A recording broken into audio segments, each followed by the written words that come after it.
پێشەکی تقبل الله منا ومنكم خوای گەورە نوێژ و ڕۆژ و عیبادەتمان لێ قبول کە و جەژنتان پیرۆز بێ. داواکەم لە خوای گەورە و میهرەبان ئەم جەژنە پیرۆزە بکاتە مایەی خەیر و خۆشی بۆ هەموو لایەکمان و ببێتە هۆکارێک بۆ دڵخۆشیمان، بۆ سەرفرازیمان، بۆ سەربەرزیمان. خۆشەویستان، ئێمە ئێستا لە ڕۆژێک داین کە یەکەم ڕۆژی جەژنی قوربانە. پێغەمبەری خوا صلی الله علیه وسلم دەفەرمێت گەورەترین ڕۆژ، پیرۆزترین ڕۆژ لای خوای پەروەردگار یەکەم ڕۆژی جەژنی قوربانە. لەم دە ڕۆژەدا کە پیرۆزترین ڕۆژە لە هەمووی پیرۆزتر ئەمڕۆیە. نۆمینەی حاجیان کە ئەو نۆ ڕۆژە لەگەڵ جەژنە، ئەو دە ڕۆژە کە گەورەترین ڕۆژن لای خوای پەروەردگار لە هەموو ڕۆژە پیرۆزترن، لەو دە ڕۆژەشە جەژنی قوربان کە یەکەم ڕۆژی جەژنە لە هەموو ڕۆژێک پیرۆزترە. کەواتە پیرۆزترین ڕۆژ لە ئەو ساڵەدا کە خوای پەروەردگار دایناوە جەژنی قوربانە، یەکەم ڕۆژ. جا ئێمەش هەوڵدەین بە پشتیوانی خوای پەروەردگار لەم ڕۆژە پیرۆزانەدا شتانێک بکەین کە خوای گەورە و میهرەبان پێی خۆشە، کارێکی وەها نەکەین خوای گەورە لە خۆمان تووڕە بکەین، کارێکی وەها نەکەین خەریکی گوناه و تاوان بین. خوای گەورە حەڵاڵی نەکردووە، پێغەمبەری خوا صلی الله علیه وسلم حەڵاڵی نەکردووە لە جەژنا کچەکانمان، ژنەکانمان، خێزانەکانمان سافیرە بن. حەڵاڵ نییە بۆ تۆ، خوای گەورە حرامی کردووە. بۆیە با خێزانت بە حەیا و بە حورمەتەوە بە پۆشتەیەوە بگەڕێ بۆ ماڵی خەڵکی، نەک بە سافیرەیی. بۆی ئینشاڵڵا پشتیوان بە خوای گەورە ئەگەر ئێمە ڕووکەینە خوای گەورە و خوای گەورەمان لەبیر نەچێ، خوای گەورە ژیانمان خۆش دەکات، ژیانمان پڕ دەکات لە دڵخۆشی، خواناسان، ڕەحمەتی خوای پەروەردگاریان لێبێت، چونکە خوایان لەبیر بوو، چونکە خواناس بوون، ژیانیان پڕ بوو لە خۆشی، هەموو ڕۆژێکیان جەژن و خۆشی بوو. با ئینشاڵڵا خێزانەکانمان پۆشتە بن، با نەبنە هۆکارێک بۆی کە بڕۆنە دۆزەخە و لە ڕۆژی قیامەتدا محاسەبەی ئێمەش بکرێ لەسەریان. محاسەبە دەکری ئەوەی کە دەسەڵاتی تۆی تێدایە. یەکێتر لەو شتانەی کە زۆر پیرۆزە، زۆر گەورەی لەم ڕۆژە پیرۆزانەدا بکرێت قوربانیە. پێویست ناکە خۆمان کارێکی وەها بکەین وەکو منافقەکان.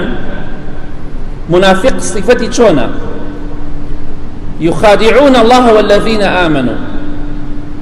منافق هەوڵەدات بەردەوام فرۆفێڵ بدۆزێتەوە، بەردەوام شتێک بدۆزێتە بۆی لە کۆمەڵێ شت خۆی ڕزگارکە، دەیانەوە فێڵ بکەن.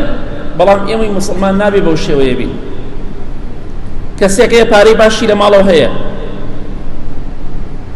ناچێت قوربانیە بکە، خەڵکی بەداخەوە تێگەشتووە قوربانی وەکو حەج وایە لە تەمەن تا جارێ بیکەوتەوە. ئەمە شتی وارە دینان نییە، ئەمە شتێکی عەشایریە. ئەیناوەکو دین پێغەمبەری خوا صلی الله علیه وسلم دەفەرمێت هەموو ماڵێک، هەموو ساڵێک ئەوانەی کە توانایان هەیە واجبە لەسەریان قوربانی بکەن.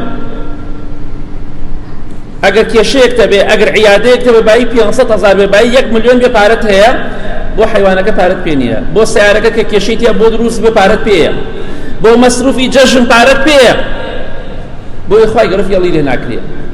ئەوەی بێوێ فێڵ بکات لە خوا دڵنیا بە خۆی خەڵەتانەوە و تەنها و هیچی تر. لەوانەیە ئاخر قوربانیمان بێت، بۆ هەندێکمان لەوانەیە ئاخر ساڵ بێت. خەڵکە بوو پارەکە قوربانی کرد، خوا لێ خۆش بێ، ئەم ساڵ نەماوە، مردووە. هەش بوو نەی کرد، هەر مردووە.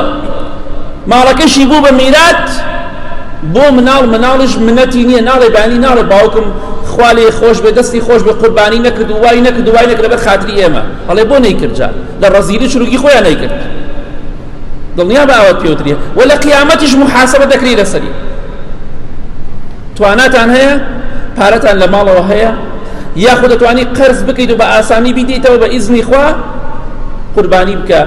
ئیبراهیم پێغەمبەر صلی الله علیه وسلم ئامادە بوو لە پێناو خوادا کوڕی خۆی سەر بڕێ، تۆ ناتوانی لە پێناو خوادا قوربانیەک بکەی و بە تەماشی لە ڕۆژی قیامەتە خوا لەگەڵ پێغەمبەرانە حەشرت کا سەلامی خوایان لەسەر بێ، خۆ دەبێ خۆت بشوبێنی بەوان. بەتەمای لەگەڵ سەحابە حەشرکرێی ئەبێ خۆت بشوبێنی بەوان، خۆوان فەقیر وەژار بە قوربانیانەکرد.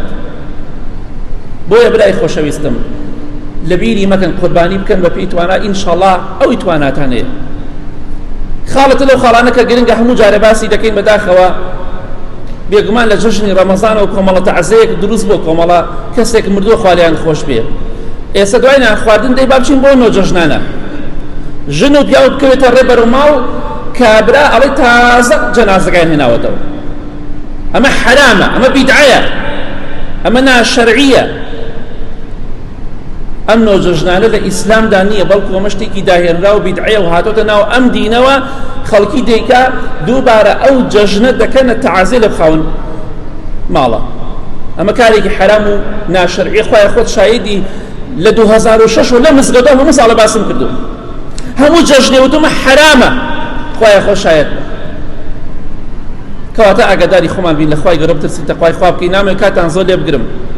ئینشاڵڵا با ئەم ڕۆژانە بکەینە ڕۆژێکی پیرۆز، قوربانی تیا بکەین، تەقوای خوای تیا بکەین، نوێژەکانمان بەردەوام بین لەسەری پشتیوان بەخوای گەورە ڕێگای خوا بگرینە بەر بۆی کاتێک کە مردین بە سەربەرزی بمرین ئینشاڵڵا بە سەربەرزی زیندوو ببینەوە، بە سەربەرزی بڕۆین بۆ قیامەت و بەهشتی خۆمان.